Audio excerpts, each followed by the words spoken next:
Hello Capricorn friends, I'm Annie Botticelli and welcome to my Capricorn February 2023 Astrology Horoscope Forecast. This is for you if Capricorn is your sun sign, your moon sign, your rising sign, or any other placement of Capricorn that you're listening for. What we're going to talk about here is part of your astrological picture. And if you're a very late degree Capricorn placement, so birthdays around January 15th through the rest of the sign, or around 23 degree Capricorn placement through the rest of the sign, then I suggest that you additionally listen to my Aquarius report because you very late degree friends will benefit from both the Cap and the Aquarius readings. I'm calling the theme of this month the 4-hour work week, and I will explain myself thoroughly as time goes on. There are a lot of other things that I want to talk about this month that have nothing to do with work and earning money, and making more while earning or making more money while working less. But there is a very strong theme that can help you to do those things, and I'll get into the details of why and how. But first, let's talk about some general aspects of the month that are definitely going to flavor the month, that are layers of our storyline. This is another month where we've got more sweet aspects than salty ones, so that just kind of gives us a general flavor of the month where there are fewer roadblocks than there are harmonious connections, and that's always something to celebrate. And there are an abundance of positive, sweet aspects this month that can bring all kinds of opportunities for Capricorns to have happy experiences and get to their goals. The next very important thing to know about this month is that January and February are breaks from the eclipse season. So we've had this Taurus-Scorpio eclipse cycle starting at the end of 2021, going to the end of 2023 with hot spots every 6 months or so. But we've got about 2 months in between the eclipse seasons where we can integrate and adjust from the changes and the stress and drama and, possibly great things, but possibly hard things that happen from the eclipses. So, this is officially in a good angle for Capricorn placements, but since I know we're all more than whatever placement you're listening for, we've got our charts are very diverse and we have lots of different placements. So, it's hard to tell how this has been affecting you. But just to know that this is a period of time where pretty much a break from the eclipses is happening. And once March starts, we start to get those eclipse rumblings again and into the intensity in April and May of whatever changes want to come from those eclipses. The next thing that is so important, and this really is probably the most important point of the whole month, is that we are entering the first and longest open window of direct planets of 2023. Okay, so February, March, the beginning of April, not only do we have personal planets, Mercury, Mars, Venus, direct, we also have outer planets. All the outer planets that we traditionally look at in Western astrology are moving forward.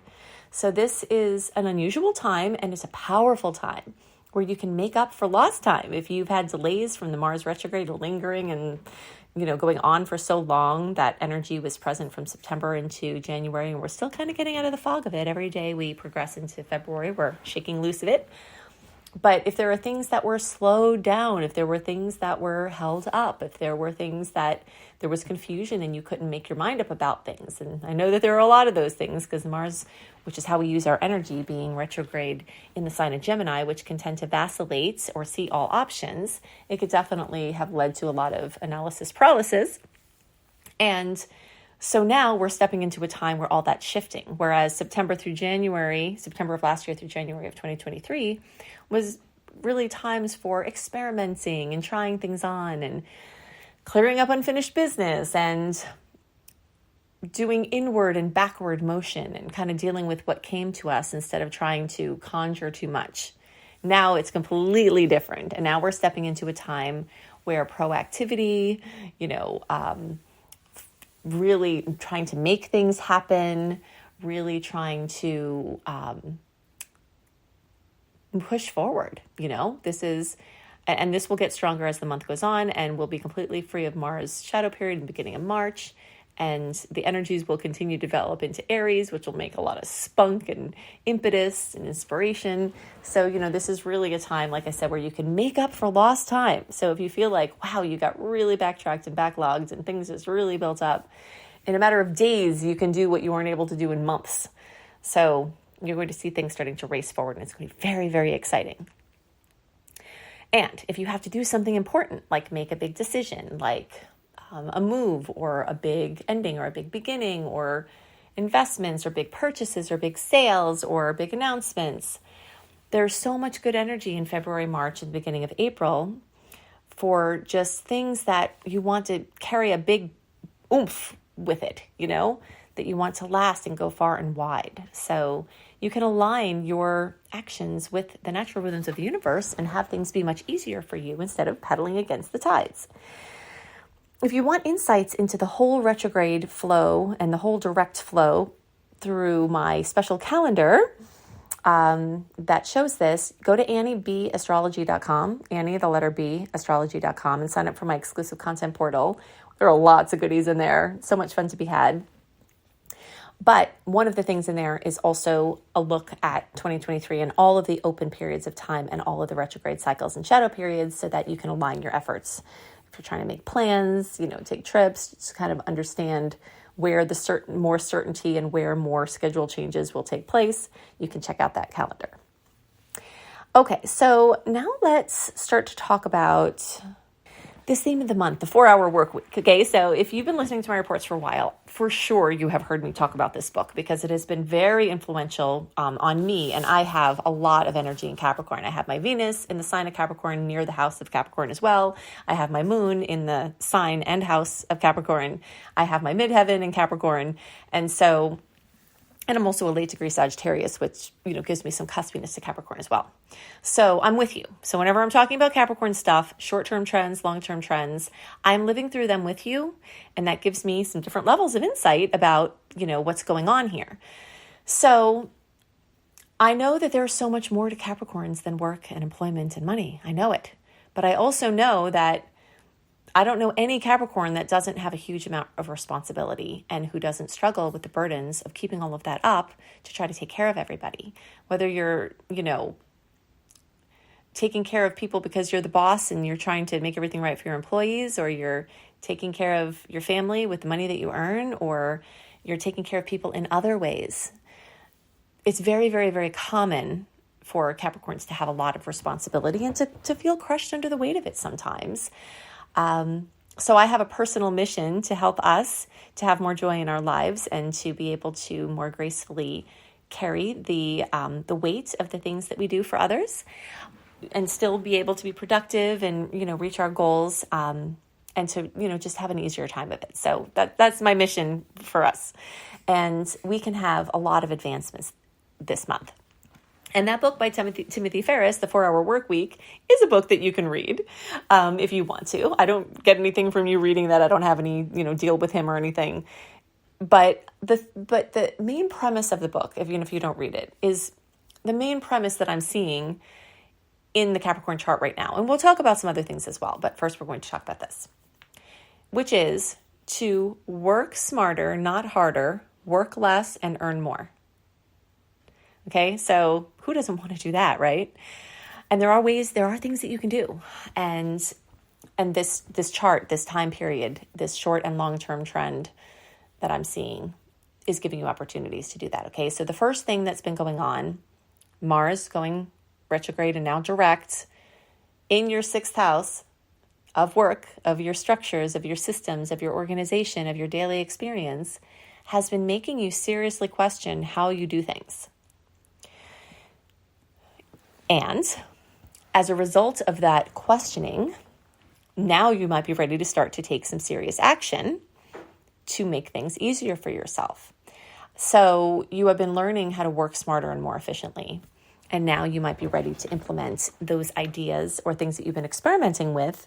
You might be ready to bring those forward in a bigger way. Also, Mars has been showing you how to microtask. Sometimes Capricorns will sit down and just keep working and working and working and working without taking breaks. I think one of the lessons here is that we can get a lot more done when we take breaks. And this doesn't just apply to your work for money. Some of you might not even have to work for money or be in that world, but it's more a bigger picture of how you use your energy. Whether you're getting paid for it or not is not even necessarily the point.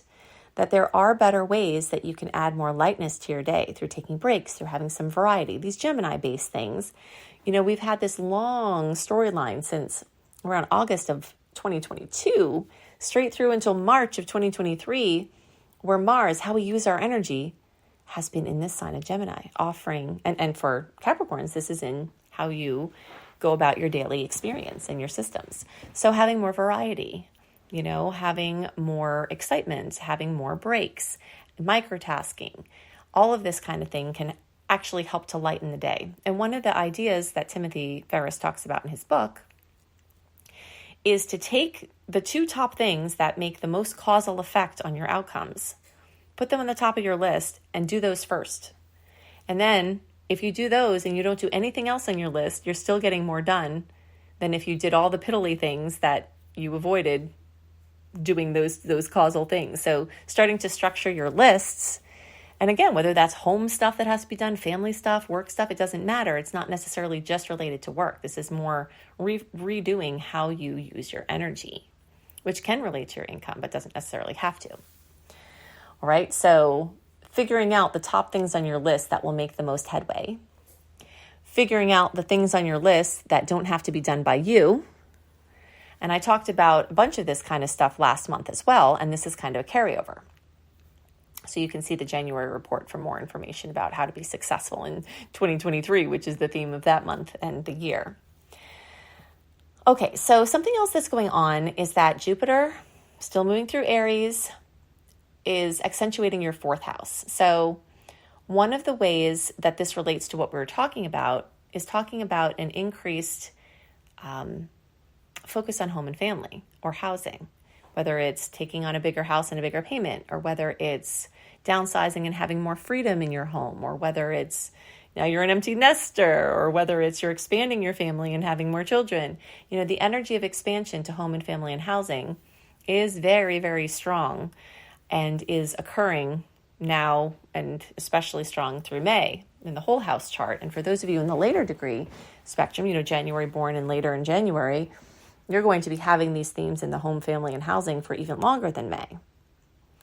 So this is happening. So you might be forced to be more efficient with your energy because of the expansion that's taking place in your home and family. So you see there's like these storylines where everywhere I look, there's like, oh, great. Okay, expansion is happening. That's awesome. It's at a 90-degree angle to your Capricorn placement.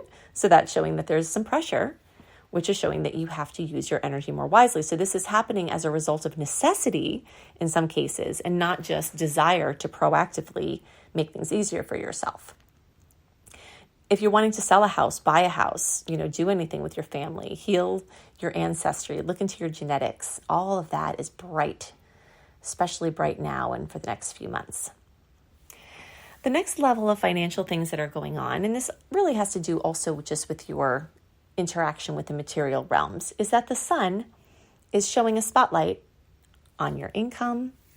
Basically, if you imagine the sun, whenever it moves through a house, as it is moving through your second house of money right now, it's like a spotlight where you see everything that's working. You can benefit from things that you've done before.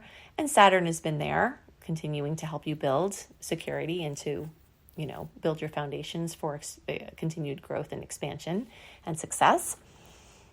But the sun being there is making you ask the questions about big purchases, about savings, about income, about maybe how downsizing might make you be able to work less, or maybe how, expansion in your home, which might cost more money, maybe ideas of how you can earn more money. So this is like this storyline of the material realm is coming up in big ways.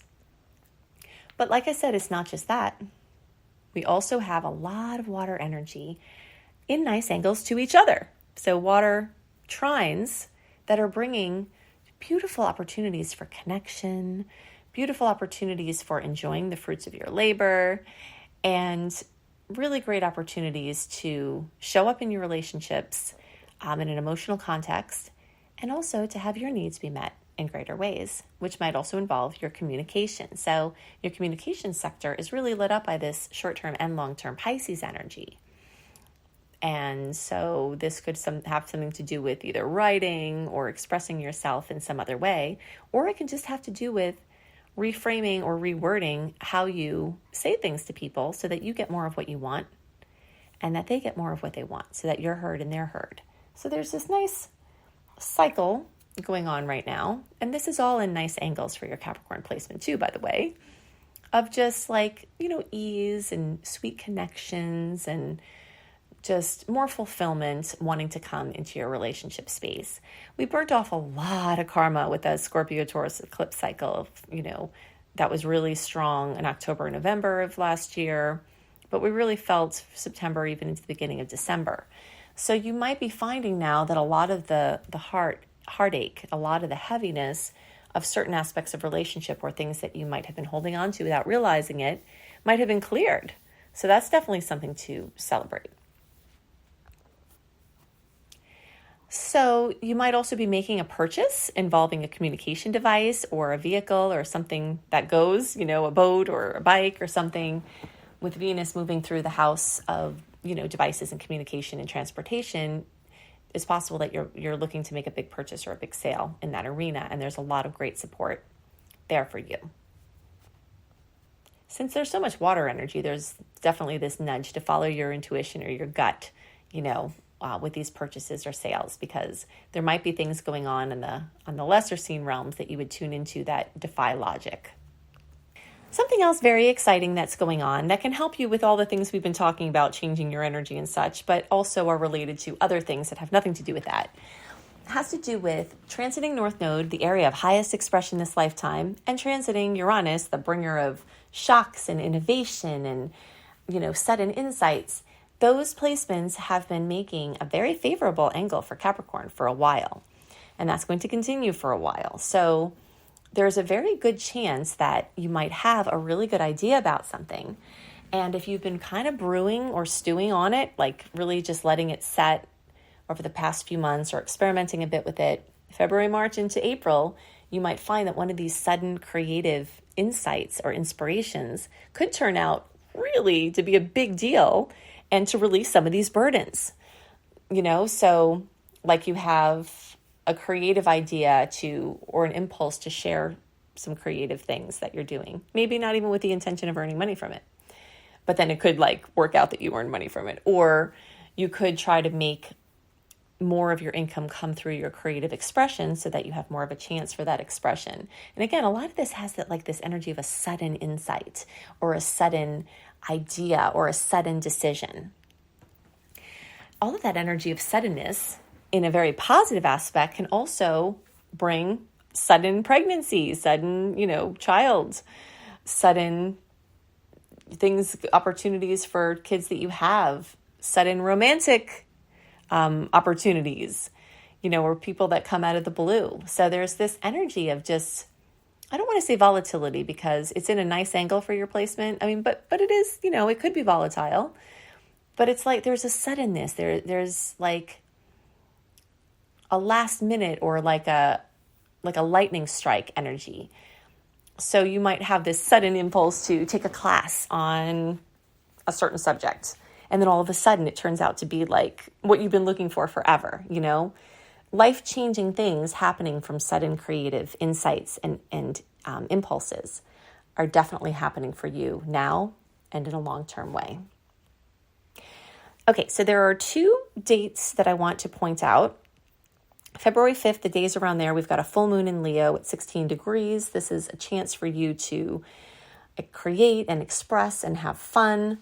Leo placements for you also light up your house of other people's money, shared money, investments, even winning money or finding money. So that's getting lit up in the days around the 5th.